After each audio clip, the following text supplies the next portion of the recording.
Bonjour, bonjour, bienvenue dans À table avec Annabelle. Et je vous l'ai dit, aujourd'hui, Rachel est encore avec nous pour notre plus grande joie. Bonjour Rachel. Bonjour, merci de m'accueillir. Quel bonheur, c'est tellement intéressant de C'est pas un gros effort, je te le dis. Nous sommes suspendus à tes lèvres, littéralement comme ça. Et on est très heureuse que tu sois encore là aujourd'hui. Et on a parlé lundi du syndrome de l'imposteur. On a pu s'auto-diagnostiquer, s'auto-évaluer et aussi avoir des pistes. Merci Rachel, tu as donné des pistes pour qu'on puisse s'en sortir. Et je crois que de vaillantes héroïnes ou héroïnes, je ne sais pas si on fait la liaison, vont pouvoir se lever. Et aujourd'hui, on va parler du perfectionnisme. Ouais. Et ça, c'est quelque chose aussi qui ne touche pas tout le monde, mais qui est quand même assez présent, et y compris dans nos milieux d'église. Aujourd'hui, on peut voir beaucoup de perfectionnisme qui, bon, tu feras la différence avec l'excellence, mais parce que aujourd'hui, les églises sont aussi beaucoup sur comment on va dire ça bien la performance. Voilà. Et on sait les églises, le milieu chrétien s'est ouvert à beaucoup de choses, notamment les réseaux, la production, tous les moyens médias, etc. et dont nous-mêmes on bénéficie aujourd'hui. Mais il y a toujours aussi un petit peu, est-ce que c'est un revers de la médaille, je suis pas sûre, mais en tout cas cette zone de vigilance à avoir quand on n'est pas juste là, je fais un message et puis bam, et quoique même dans la prédication on peut vivre le perfectionnisme, mais de tomber dans quelque chose qui n'est plus de l'excellence, mais qui est du perfectionnisme et qui peut venir nous voler, qui peut venir aussi un petit peu biaiser les choses. Et en tant que femme, il y a beaucoup de femmes, je crois quand même, qui souffrent du perfectionnisme et qui peut-être n'ont jamais réussi à mettre de mots dessus parce que ça va être un mélange de plein de choses qu'on nous a dit, des attentes qu'on peut avoir, des attentes que nous on a sur nous. Et on se dit pas que c'est du perfectionnisme. On se dit c'est normal, c'est la norme. Nous on a un standard élevé. Donc on va voir grâce à Rachel, est-ce que c'est du perfectionnisme ou pas, et c'est quoi un petit peu les dangers aussi du perfectionnisme. Déjà, je sais pas, est-ce que toi tu es perfectionniste? Je pense pas. Tu penses? Non, là, celui-là je l'ai pas. Je l'ai déjà été, je pense que je l'ai plus, mais je l'ai déjà été. Ma mère était très perfectionniste dans mon milieu, mais je pense, Rachel va tout me dire, je pense que je vise l'excellence. Toi, t'as une petite tendance au perfectionnisme? Pas vraiment. Ok. Non, mais ça pourrait porter à confusion, certains comportements, mais non. Et Annabelle, toi? Je crois. Exigeante, oui, mais pas perfectionniste, je pense pas. Non, quelquefois, je me dis, j'aimerais être peut-être un peu plus perfectionniste. C'est mon mari, le perfectionniste. Oui, ça c'est sûr que... voilà, vous en connaissez. Oui, en fait, on ne l'est pas parce que les autres des fois, ça donne une les gens les écoutent, mais de quoi vous allez parler? Donc, Rachel, dis-nous. On va quelque part. Parce que toi, t'es experte, donc voilà. On va démarrer avec une définition des formations professionnelles, académiques. Définissons nos concepts, n'est-ce pas? Donc, on y va avec le perfectionnisme. Qu'est-ce que c'est? Donc, effectivement, tu l'as dit, Annabelle, dans ton introduction, c'est se fixer des standards élevés, peut-être trop élevés, on va voir, parce qu'ils sont excessifs même. Donc, ce qui va avec aussi, c'est une deuxième dimension, c'est l'auto-évaluation qui est critique envers soi-même, envers d'autres. On va voir aussi comment il est axé, cette critique aussi. Et puis enfin, nous avons la peur constante de l'échec. Enfin, on y va. Là où le syndrome de l'imposteur, comme on en a parlé précédemment, c'est pas forcément sur l'échec, ça porte, c'est pas central, si vous voulez, dans le syndrome de l'imposteur, c'est plutôt ne pas s'attribuer les réussites. Dans le perfectionnisme, c'est une grosse peur de l'échec, en fait, qui se traduit là. Donc ça, c'est quand on regarde en fait à la définition. Après, je disais qu'il y avait 3 formes. Là aussi, ça va peut-être apparaître à l'écran. 3 formes, 3 niveaux, en tout cas de perfectionnisme. On a le perfectionnisme qui est orienté envers soi. Donc là, on va avoir une auto-exigence extrême, très dure envers soi-même. Ensuite, il y a la forme sociale, donc besoin d'être parfait pour être accepté. Et puis enfin, nous avons orienté vers les autres, où là, on a une exigence extrême, mais envers les autres. Finalement, est-ce qu'on peut avoir juste un des 3 ou est-ce qu'on peut aussi avoir les 3? On peut avoir un des 3, on peut avoir les 2, on peut avoir 3. Ok, d'accord. Encore une fois, comment ça se manifeste pour la personne Et comment tu peux expliquer d'être très perfectionniste envers les autres mais pas pour toi. et pas pour soi? Alors, ce serait compliqué, mais je pense qu'il y a de l'ordre aussi de comportements psychologiques qui vont derrière. Je ne suis pas psychologue, donc à ce moment-là, je ne vais pas m'engouffrer dans cette porte complètement.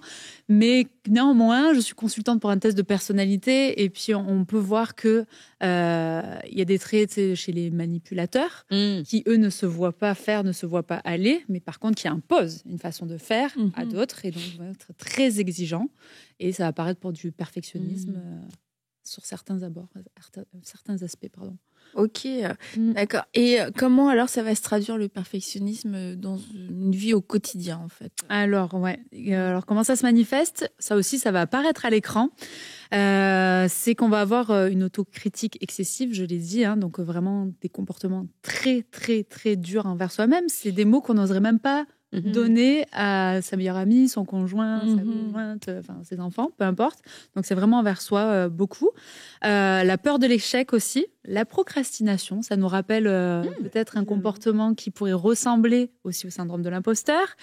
Difficulté à déléguer. Alors là, il y a une petite nuance qui se dessine. C'est comme je suis très exigeant dans les tâches et les résultats que j'attends, je vais le faire moi, au moins, je ne serai pas déçue. Et je vais atteindre les standards de qualité que je me suis fixés. Donc c'est ça, difficulté à déléguer. Il y a aussi la recherche constante de validation. Donc là, on recherche quelque chose. Et puis la conviction que sa valeur dépend de sa performance.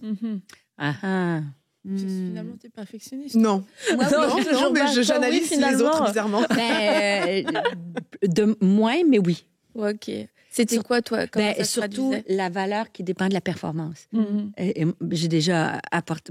moi, quand j'étais petite, je recevais, comme tous les enfants, les cartes d'anniversaire. Et mon père, surtout, me disait qu'il y a un papa super, mais médecin au niveau, tu vois. Il me disait toujours « Je t'aime beaucoup et je suis fière de toi ». Donc, c'est une phrase qui a été toujours associée.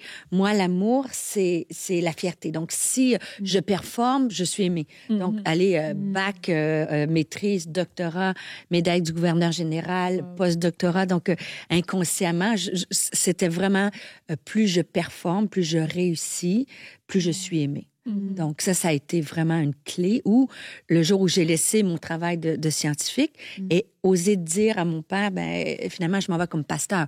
Donc, ce qui n'était pas très populaire pour lui, tu devines. Donc, je pense que ça m'a aidé à guérir un peu, de dire ce que j'ai dit lundi, à qui je veux plaire, aux hommes ou à Dieu. Donc, ça m'a aidé à dire, je peux être aimée, même si je ne plais pas à tout le monde. C'est là que ça a été. Mais j'ai encore la notion d'excellence, là, c'est beaucoup associé à ma valorisation, à être aimée. J'y travaille. J'y travaille. Comment t'expliques la procrastination? Oui, moi aussi. Dans le perfectionnisme. Je me demandais, Ouais, là, c'est une nuance qui n'est pas évidente à exposer, mais encore une fois, c'est quand on ne se voit pas aller, on ne se voit pas faire, on va imposer. Donc, on est dans les 3 formes en fait en haut. C'est peut-être pas une exigence envers soi-même, la procrastination, mais elle est destinée peut-être à autrui. On impose ses standards, ses qualités, et puis nous. Ok. Voilà. Mais c'est une forme de perfectionnisme aussi. Parce qu'elle est à 3 niveaux. Elle est orientée soit vers soi, soit de manière sociale. Je dépends du regard des autres, ou soit je l'impose aux autres. Ouais, ou bien peut-être quand tu sais qu'il faut que tu performes, que ça te demande de l'énergie, puis qu'il faut que tu sois à la hauteur, puis tu dis, il y a une soupape. Ouais, je vais peut-être procrastiner parce que quand je vais le faire, il faut que je sois au top, là. Donc, c'est... Et toi, tu disais, Mathieu est perfectionniste. On ne veut pas. Merci, on ne veut pas balancer Mathieu. Merci d'avoir apporté ça à la table. Parce que moi, je l'ai vu comme ça. Ça vous dérange? Pardon? Non, je disais, Mathieu est perfectionniste et Mathieu n'est pas encore. Mathieu, celle qui l'a dit. Mathieu n'est pas encore venu à table. Après avoir invité Jérémy, je ne sais pas si je veux continuer dans cette lancée. Mais le Mathieu sera jamais comme ça. Il ne se prendra pas pour Jules César. Non, c'est bon. Mais comment de vivre avec quelqu'un qui est perfectionniste, toi, comment est-ce que tu le vois? Comment est-ce que tu sais qu'il est perfectionniste?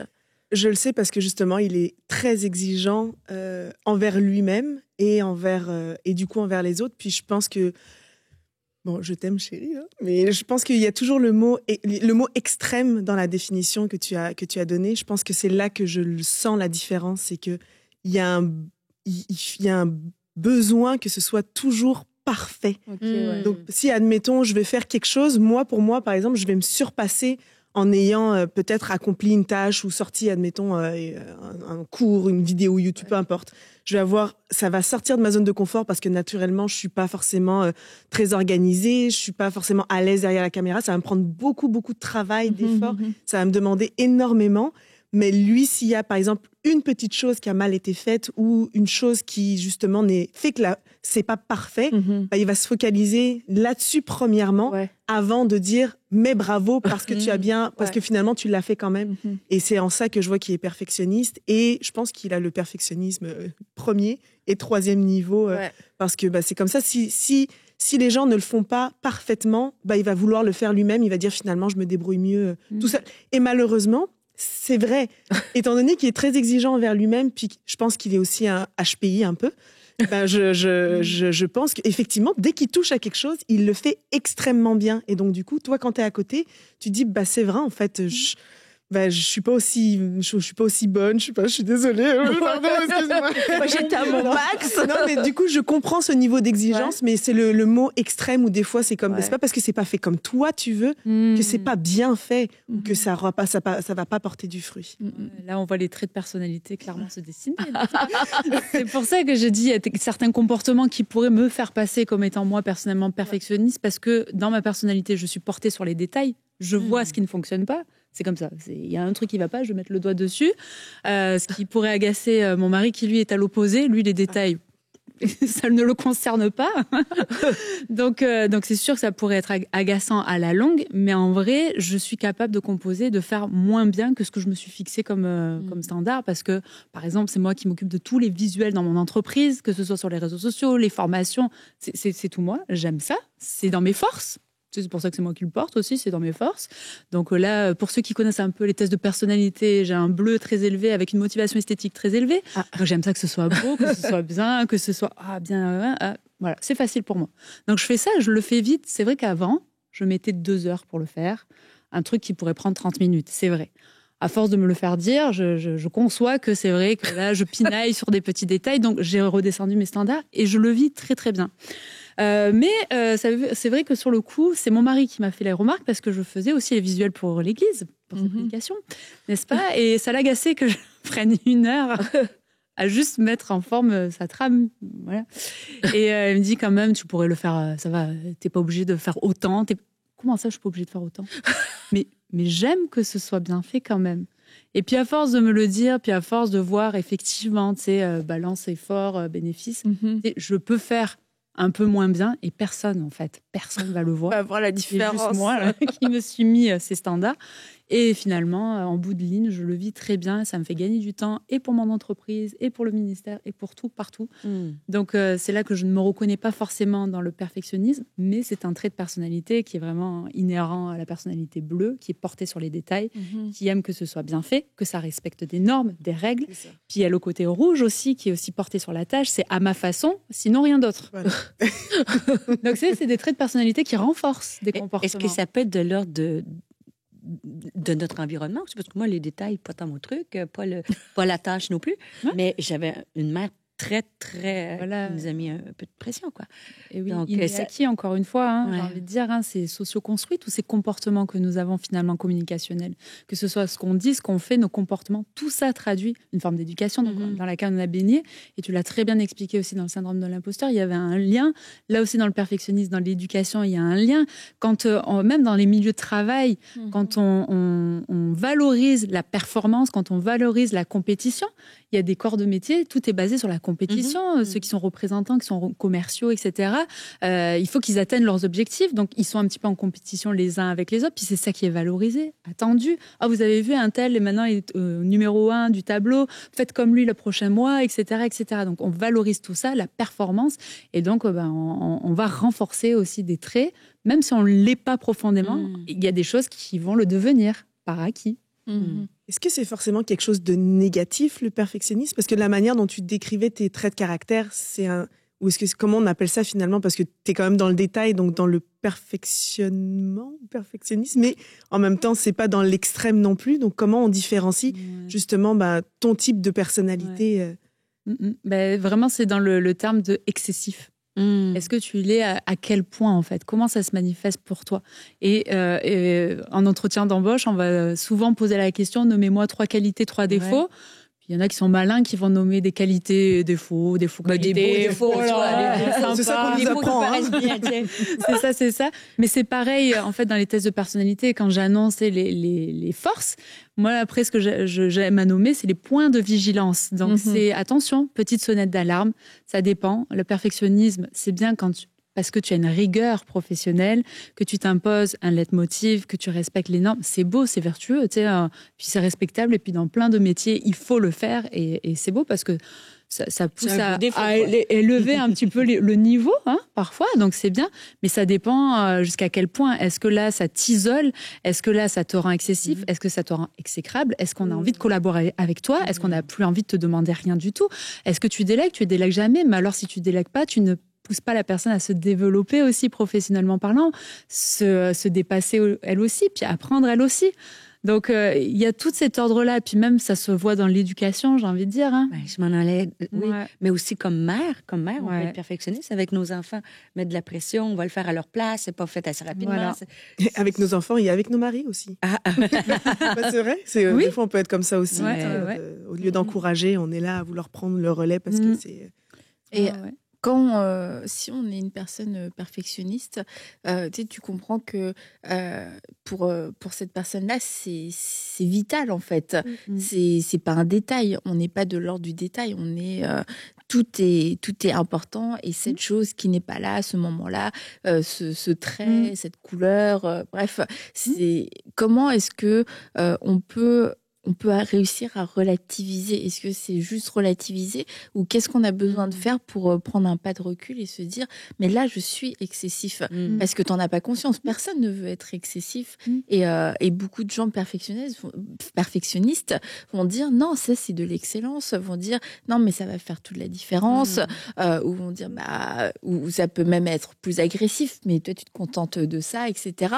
pour un peu couvrir ce perfectionnisme, mais personne veut être dans le fond comme ça. Alors comment faire pour s'en rendre compte et puis ne pas franchir, ne pas aller dans cet extrême? Déjà le nommer, savoir se reconnaître qu'on est dans ce trait-là où on n'y est pas, déjà de pouvoir reconnaître que ok, en fait j'ai vraiment une tendance perfectionniste, mais peut-être pas la bonne définition, ou en tout cas, ça ne donne pas les conséquences que j'aimerais sur les autres, parce qu'on parle toujours sur un effet, l'impact que nous avons les uns sur les autres.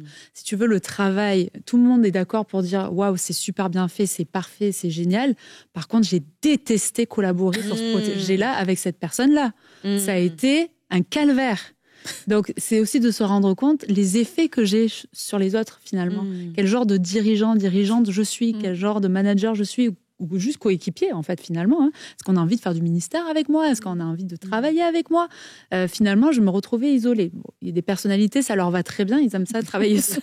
Donc, tant mieux, j'ai envie de dire, vous dérangez personne. Mais alors, à ce moment-là, vous vivez avec quelqu'un aussi. Et puis, on le dit, hein, on n'est pas perfectionniste juste au travail, on n'a pas le syndrome de l'imposteur juste au travail, etc., etc. On l'emporte partout, notre personnalité. On la rapporte aussi dans notre cercle privé, familial. Et puis là, quel genre de conjoint je suis, mari, encore une fois, enfant même, parent. Donc, c'est en fait, c'est le rapport à l'autre. Donc, une fois qu'on l'a nommé, ok, je suis plutôt dans ce trait-là excessif. Dans quel domaine je le repère? Dans quel domaine je le suis peut-être davantage? Ça se pourrait que sur d'autres, un petit peu moins. Et en fait, c'est quoi le résultat que ça produit, les impacts que ça fait autour de moi? Donc déjà, je pense que c'est des bonnes questions d'introspection à se poser pour pouvoir repérer et pouvoir un petit peu se réajuster. Quand tu te rends compte qu'on te confie un projet et on te demande non mais fais-le tout seul, sois autonome. Ou bien on donne un projet mais prends pas 3 mois pour le faire, prends une semaine, parce que dans le perfectionnisme, c'est le rapport coût-bénéfice, c'est-à-dire que si ça prend trop de temps, ton patron il va dire mais c'est pas possible, il faut que ça soit plus efficace. Donc ça aussi c'est une clé, je veux dire le temps que ça prend. Comme tu disais très bien pour les pubs que tu faisais ou les Les slides, visuels. ouais, les visuels. Ouais. Et tu vois, dans le couple, quelquefois, on voit ça, des dynamiques de couple. Il y en a un qui va être perfectionniste. Bon, on va dire que ça va être l'homme qui va être perfectionniste. Et du coup, il peut sembler pinailleur. Et genre, tu vas monter un meuble et il va être dans le détail et tout. Et tu vois la femme à côté, mais elle veut juste son meuble, en fait. Et elle est en train de vivre toutes les émotions possibles. Tous les fruits de l'esprit passent.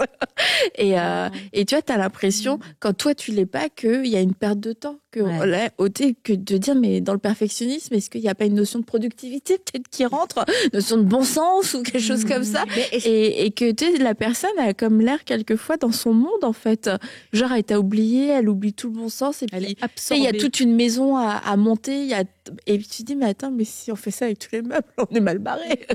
Sauf que des fois, c'est à double tranchant, parce que moi, le mien aussi, il est perfectionniste, mais moi, je veux que ça a l'air rapide. Oui. Toi, moi, je suis plutôt rapide. Donc, quand je veux faire rapide, mais le meuble, il tient pas, là, quoi. Il y a 3 pattes, la table. Donc, lui, il va dire, toi, je te l'avais dit, il fallait prendre son temps. Donc, c'est pas facile, dans un couple, ça, entre les meubles sont bien montés ou rapidement montés, c'est juste ça. C'est ça, c'est une différence de production, effectivement. Mais c'est un bon point, effectivement, le délai. Oui. Quand quelqu'un est trop perfectionniste, il va avoir tendance à vouloir prendre plus de temps. Puis là encore, on parle de surmenage aussi. On va prendre le temps nécessaire. Bon, vu que c'est mon exigence à moi, la personne va se dire, c'est pas grave, je vais le faire un petit peu en dehors des heures de travail. Je vais fournir du travail supplémentaire, ça va aller. Puis j'aurai le résultat que moi je veux. Et puis qu'on reconnaisse de moi aussi. Donc là aussi, il y a un épuisement total. Et peut-être qu'on pourrait aider ces personnes-là, leur mettre des deadlines, peut-être en lui disant, là, tu sais, on attend ce résultat-là. Donc je sais que tu vas y mettre beaucoup de temps parce que c'est important pour toi, que tous les détails. Donc effectivement, on reconnaît que c'est ta force à toi. En revanche, on veut que ce soit fait ça, et je ne veux pas que tu te tues ta santé. Tu sais, on veut une attitude bienveillante aussi envers ces personnalités-là. On veut les respecter aussi dans leurs besoins, parce que parfois c'est un besoin en fait qui est caché derrière. Donc intéressant. Puis j'avais aussi quelque chose à vous présenter en termes de slide, c'est les visages du perfectionnisme. Alors on a quelle tranche. à quoi je ressemble.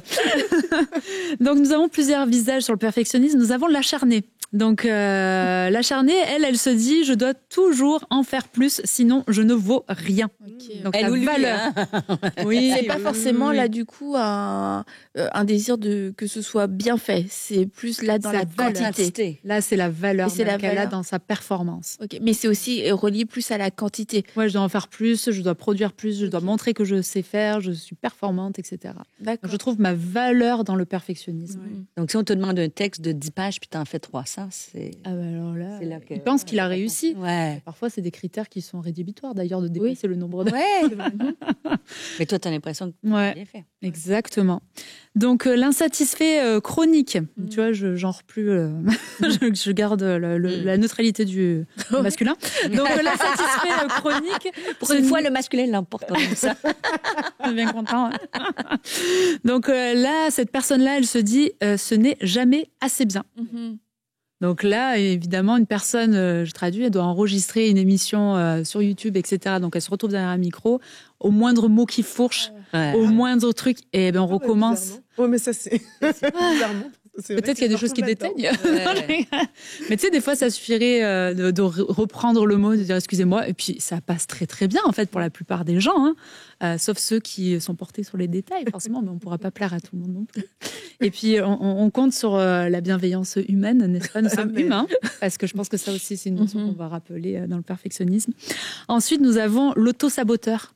Ouais, celui qui s'auto-sabote. Donc si ce n'est pas parfait, mieux vaut ne rien faire. Ok, d'où la procrastination là peut-être. Oui, c'est ça. C'est même plus la procrastination. Dernière minute, etc. Mais là, c'est carrément, je ne le ferai pas, je ne le produirai pas. Parce que je sais que je ne peux pas le faire, je n'y arriverai pas. Les délais sont trop courts, c'est impossible de tenir. Enfin bref, on va se raconter toute une histoire. Et ça peut être même dans une équipe, tu sais, quand tout le monde est motivé, on lance une vision, tu as toujours le passeur de rame. Non, vous ne serez jamais capable, ça ne sera jamais assez bon. C'est vrai, dans une équipe, il y a ça. C'est ça. Et puis enfin, on a le dernier qui est le dépendant à l'approbation. Là. Et puis là, dans sa tête, c'est plutôt si on ne me valide pas, je ne suis rien. Ok. Donc là, encore une fois, c'est comme pour le syndrome de l'imposteur, le spectre est quand même assez large. Oui. Finalement, même Sandra a découvert qu'elle pouvait être perfectionniste. Bon, encore une fois, c'est du bon perfectionnisme, pas à l'extrême. Mais du professionnalisme peut-être, tu vois. Et de l'excellence. Je pense que c'est aussi un désir intense de l'excellence, mais je pense que c'est là la barrière entre je veux que ça soit excellent et le côté où là, je m'obstine pour que ça soit du perfectionnalisme. C'est dur à dire. Perfectionnisme. Pour que ce soit du perfectionnisme. Je pense je pense que je peux me retrouver un peu là-dedans parce que oui, on a tous des traits de caractère où on veut aussi quand même que les choses soient bien faites. Mais moi, c'est vraiment le mot extrême qui me... C'est ça, en fait, c'est ça un peu le baromètre qui nous fait dire, bon, là, on a basculé de l'excellence au perfectionnisme. Et puis, l'autre chose, la balance, en fait, de l'effort et résultat, c'est de se dire il y a 98% du travail qui a été fourni et on va dire peut-être en 5 heures, et que ce 2% qu'on a voulu atteindre parce que on avait un désir de perfection qui a pris le triple de temps finalement, tu te dis si on met tout bout à bout, c'est sûr que ça va être un résultat qui va être mitigé. Et ça va être un résultat par rapport même à nos supérieurs qui ont pu nous demander quelque chose, mais même par rapport à nous, en fait, si on est honnête. Parce que dans ces 2%, à la fois, s'il y a une quête, tu veux atteindre ces 2%, ils sont hyper importants, mais en même temps, c'est 2% qui ont été hyper durs et désagréables à obtenir, et que toi-même, même si tu es perfectionniste, tu te rends compte, en fait, que tu as vécu beaucoup de frustration. C'est le moment où les gens t'abandonne aussi. Il n'y a plus personne qui veut suivre. Non, là, on voit plus le but. Là, c'est plus la peine. Et d'avoir l'humilité puis le courage de se dire, ok, en fait, ces 2%, ils me font perdre tellement à chaque fois que est-ce que j'ai assez de crédit de tout, tu vois, émotionnel, relationnel, financier, de temps, pour me permettre de tout le temps me battre et de me tuer quasiment pour ces 2%. Et je pense que ça, c'est une question, si nous, on n'a pas le courage d'y répondre, le Saint-Esprit peut venir mettre le doigt dessus et le rappeler. Et d'avoir un petit rappel, peut-être dans les semaines à venir, tu es dans le 2% qui va te coûter très cher, soyez attentive. Mais la validation aussi. Je veux être excellente pour être aimée. Si je me démarque, c'est vrai, il y a toute la... Surperforme, parce que c'est même plus performer, là, c'est surperformer à chaque fois. Et puis, on n'est pas des machines. Ça aussi, on le répète beaucoup dans le milieu du travail. L'homme n'est pas une machine. Depuis l'ère de l'industrialisation, le Fordisme, etc., on a eu tendance à voir les humains comme des travailleurs à la chaîne, puis d'être réguliers tout le temps dans leur performance, etc. Sauf que non, quand on prend des graphiques de performance, la machine, elle est constante, ça va être un grand trait, peut-être même en haut du graphique, mais l'être humain, lui, il va avoir tendance à avoir des zones où il surperforme, puis des zones où il est fatigué et puis il doit se ressourcer et puis il va remonter.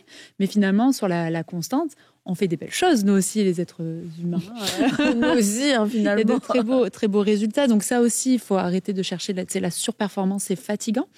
Et puis, bien de redéfinir justement, tu parlais d'excellence versus en fait le perfectionnisme. Il y a vraiment une grosse différence. Le perfectionnisme, c'est une illusion. Personne n'est parfait. Nous sommes humains. À un moment donné, tu vas le fourcher. C'est une illusion. À un moment donné, tu vas pas l'avoir tout le temps. C'est pas vrai. On est fatigué, on a des soucis, on a une charge mentale, on pense à autre chose. On a plein de bruits internes qui peuvent nous empêcher de faire le livrable qu'on voudrait. On a un discours à l'intérieur. Enfin bref, il y a plein de choses, des soucis de la vie, etc., qui font que le perfectionnisme est une illusion. En revanche, l'excellence, c'est une discipline. C'est une belle marge de croissance, en fait. OK, et c'est erreur. Ça a fonctionné, ça a moins bien fonctionné. Oh, là, franchement, je me suis dépassée, j'ai fait des progrès, mais c'est beau. Et on poursuit l'excellence, en fait, quand on est dans une démarche de croissance, de développement. L'excellence est une discipline. Ah, ça c'est bon, Zara. L'excellence, non mais ça laisse à méditer. Ça laisse. Je veux dire, on a notre part de responsabilité dans l'excellence. Et tu vois, autant je pense qu'il y a des gens qui vont vite. Je suis pas perfectionniste, mais du coup qui ne sont Ni excellent. Excellent. Une excuse, des fois, de ne pas vouloir être perfectionniste peut être une excuse pour finalement même pas être... accepter d'être brouillon, quoi. Voilà, accepter d'être brouillon. Mais c'est vrai que ça, le fait de dire l'excellence est une discipline, est-ce que j'ai une discipline dans ma vie pour arriver à atteindre certains objectifs? Et si ma seule réponse est je ne suis pas perfectionniste, ça veut peut-être dire qu'on est quand même en dessous de la moyenne et qu'on se contente de la médiocrité. Donc le but de l'émission, c'est pas non plus de se dire à bas les détails, à bas on s'en fiche, faites écoutez tous vos sentiments, vos émotions, etc. Mais c'est juste de ne plus tomber dans l'extrême, ce mot qui t'a tellement parlé, Sandra. Percuté. Mais aussi, c'est dans nos cercles chrétiens aussi, parce qu'il y était une période où, et ça n'enlève rien au Saint-Esprit, on peut combiner l'excellence et le Saint-Esprit. Mais des fois, dans nos cercles chrétiens, que ce soit dans la louange ou dans la prédication, on ne se préparait moins, où on se disait le Saint-Esprit allait nous guider. Ah, mais c'est vrai. Soyons honnêtes. Oui, moi, j'ai, tu sais, mais... Ça commence à 10h, j'arrive à 10h05. Ça m'est arrivé récemment. Le musicien est arrivé pendant que la louange avait commencé, tu vois. Donc, il y a quelque chose, et je me dis... Et moi, je pense qu'on oppose des concepts qui devraient être ensemble. C'est-à-dire, je peux viser l'excellence et avec le Saint-Esprit, et non...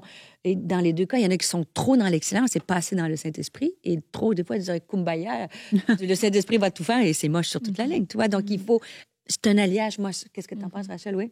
Tellement, c'est encore une fois un équilibre à aller chercher. Et effectivement, j'ai la même expérience que toi, là, des prédicateurs qui se levaient et puis, j'ai rien préparé. J'ai rien préparé, voilà. C'est moche aussi. Non, excusez-moi. Le conducteur de louange qui est arrivé, alors donnez-moi les numéros, là. Laissez-moi nuancer. Il y a des fois, c'est vrai que le Saint-Esprit, je nuance. Évidemment. C'est drôle.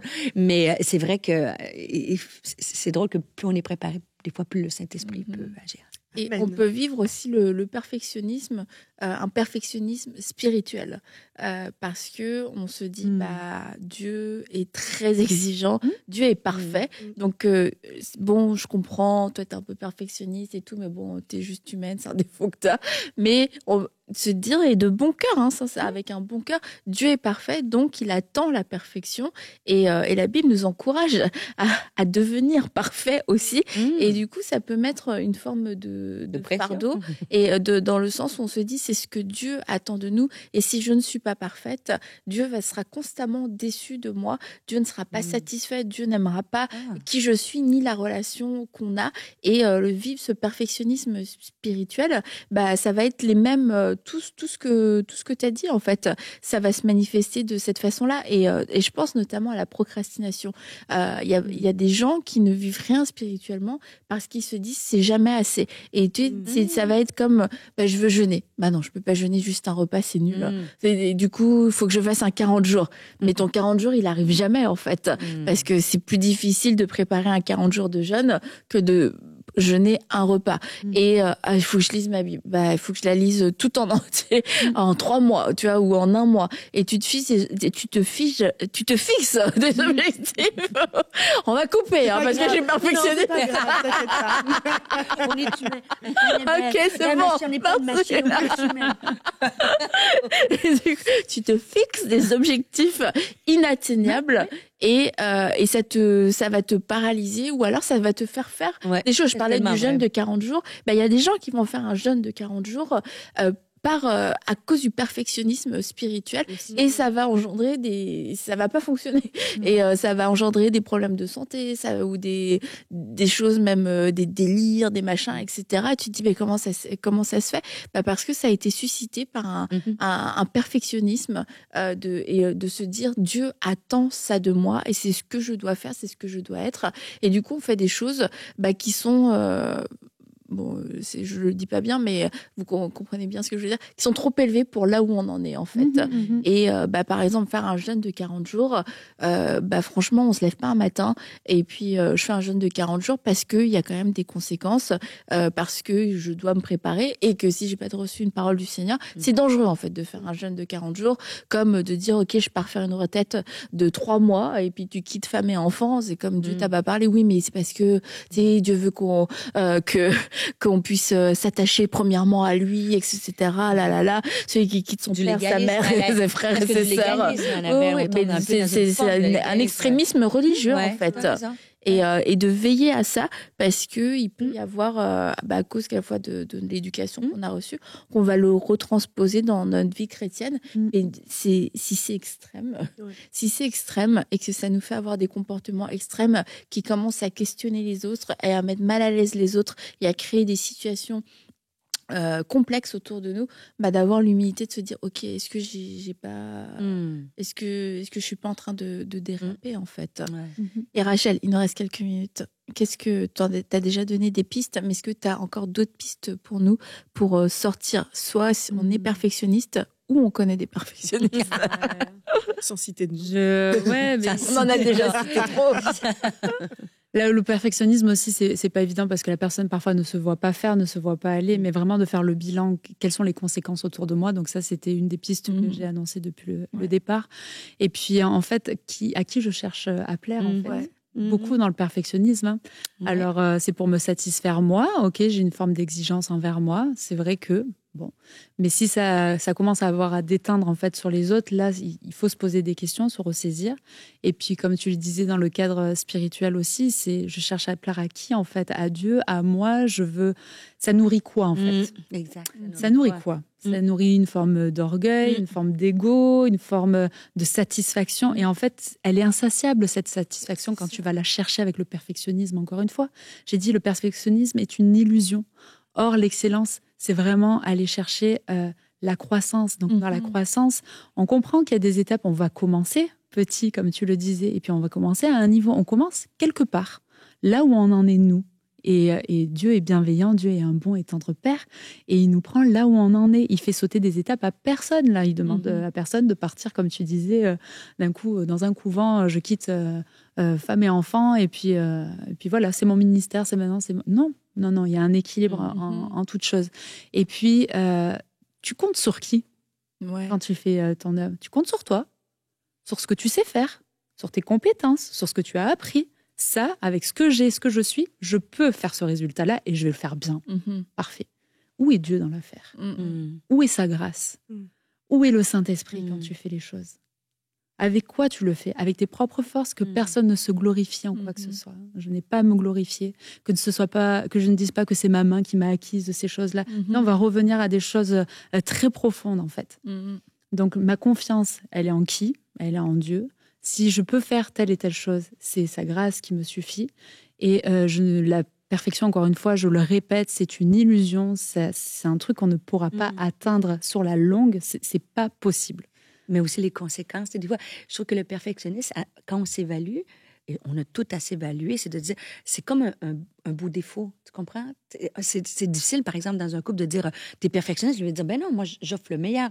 Mais de regarder les conséquences, comme tu le disais si bien, si personne veut travailler avec moi, si je suis épuisée, parce que, tu sais, des fois, les femmes me disent, je suis fatiguée. Ben, peut-être parce que c'est trop, Dieu te demande pas tout ça, mais c'est camouflé. Moi, je trouve que le perfectionnisme, c'est quand même un défaut qui est pas si mal, tu vois.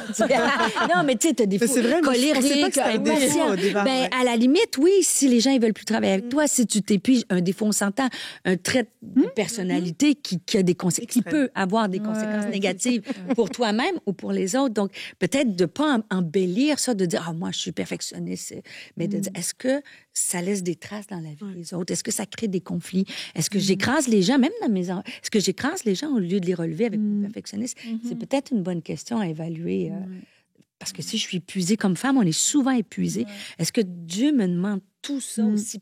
Même si je parle aux enfants, tu sais, même s'il y a un petit peu une tache sur le champ, mais il va survivre, l'enfant. Tu sais, que moi, avec mes trucs de microbes, tu sais, il fallait pas qu'il y ait un microbe, tout était stérilisé. Tu sais, ça avait l'air d'un laboratoire avec mes bouteilles de. Tu sais, mais est-ce que Dieu me. Maintenant, c'est plus ça. Mais tu vois, comme maman aussi, des fois, on va à une place, puis après ça, on est fatigué.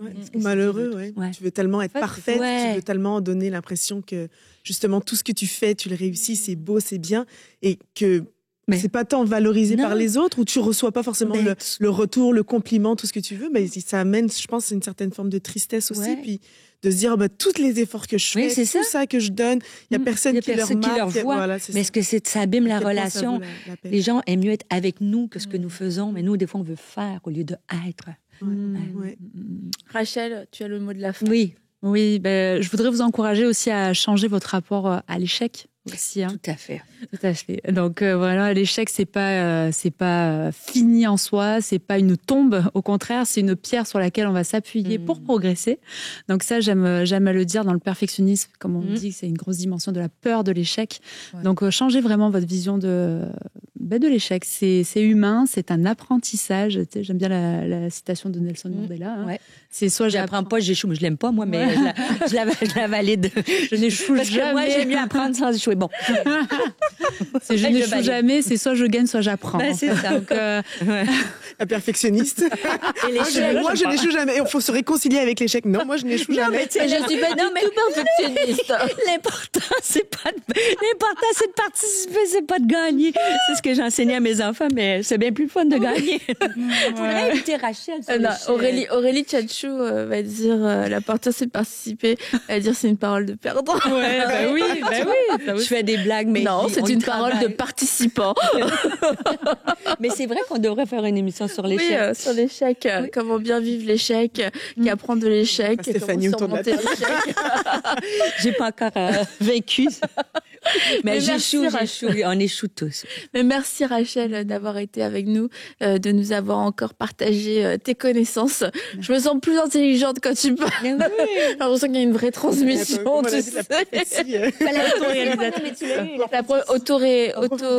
Autoréalisatrice. Ouais, voilà. Donc voilà. Non, mais c'est juste que je mélange plusieurs mots, plusieurs concepts. C'est pas grave, ça sonne bien. Vas-y Annabelle, nous on t'aime, on te croit.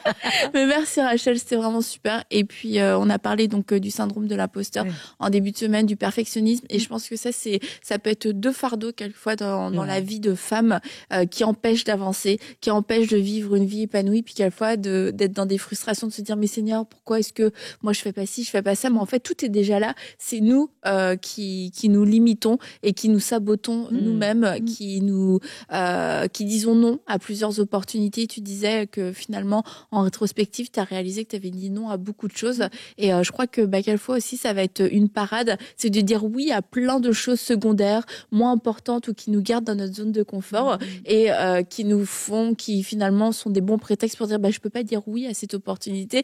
Et c'était l'opportunité que Dieu avait mis devant toi, cette opportunité pour laquelle même tu pries. Et quand elle arrive, tu dis non, stop, ça suffit. Donc c'est le temps de dire oui à Dieu, oui à ce qu'il a prévu pour toi. Tu es qualifié pour le faire. Et si Dieu a jugé que tu étais la bonne personne et que c'était le bon timing, qui es-tu aujourd'hui pour dire que ce n'est pas le bon timing, ni la bonne idée, ni la bonne décision? Je fais juste confiance à Dieu. Et nous, on va se retrouver vendredi. Je serai avec Sandra et Stéphanie et nous serons avec Frédéric, psychologue aussi. On verra si on fait une thérapie en direct. À vendredi. Bye bye. Bye. Au revoir.